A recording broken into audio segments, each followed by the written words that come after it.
माझे नाव राकेश ठकाली गंगाळे आहे आणि मला पायाचा त्रास हा 2022 ऑगस्ट पासून होता. तर तो हळू-हळू तो ॲक्चुअली सुरुवातीला कळाला नाही, पण नंतर तो इम्प्रूव्हिंग झाला. मला जॉब्स वगैरेमध्ये मूव्हमेंटमध्ये मला कळायला लागलं, की मला त्रास होतोय.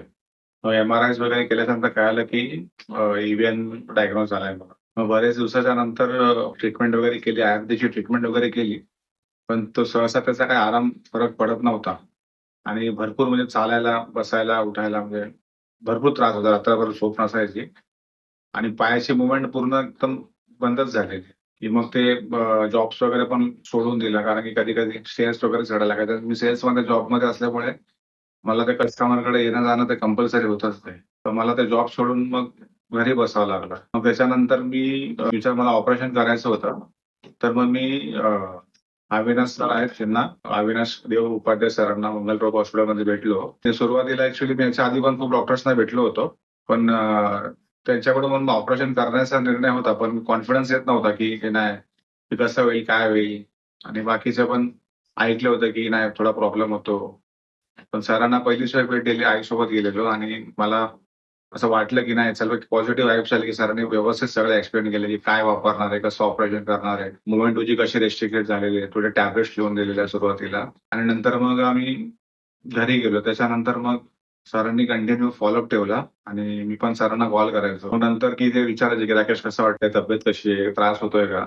अधून-मधून त्यांचे फोन यायचे आणि मग त्यांनी मला एकदा यूएमसी हॉस्पिटलमध्ये ये, मी पुन्हा एकदा चेक करतो सांगितलं नेरूळला. मग मी इथे आलो. मग पुन्हा त्यांनी एक्स-रे वगैरे काढले. व्यवस्थित सगळे त्यांनी समजून माहिती दिली. आणि माझी बायको पण सोबत होती आणि मग तिला पण कॉन्फिडन्स आला, की नाही सर सांगतात आहे, तर व्यवस्थितच होईल आणि मला पण त्यांच्याशी बोलून एकदम चांगलं वाटलं, की नाही चल, एक पॉझिटिव्ह वाइब्स आल्या आणि भीती जी मनात होती ती निघून गेली, की नाही आता करूयाच याचं ऑपरेशन. आणि 3 वर्ष मी खूप त्रास सहन केले आणि बोललो आता सरांमुळे ते मी ऑपरेशन करून घेतलं आणि आता व्यवस्थित चालतोय. त्रास कमी आहे, इनिशियल रिकव्हरीमध्ये आहे, पण चालतोय, स्ट्रेस वगैरे पण चढतोय आणि आता खूप बरं वाटतंय ना. हॉस्पिटलमध्ये पण प्रॉपर सगळं देखरेख व्यवस्थित गाईडन्समध्ये होते. सर आले हॉस्पिटलमध्ये, की सगळ्यात आधी म्हणजे मला पण भेटायचे, विचारायचे का त्रास होतोय का? म्हणजे माझ्या ज्या पण क्वेरीज होत्या त्यांच्या, की मग सरांनी असं कधीच सांगितलं नाही होणार, ठीक होणार. एक असं व्यवस्थित सगळ्या पद्धतीने व्यवस्थित समजून सांगितलं, की नाही हे राकेश असं असणार, हे असं होणार, थोडंसं पेन होतंय, ही गोळी आहे.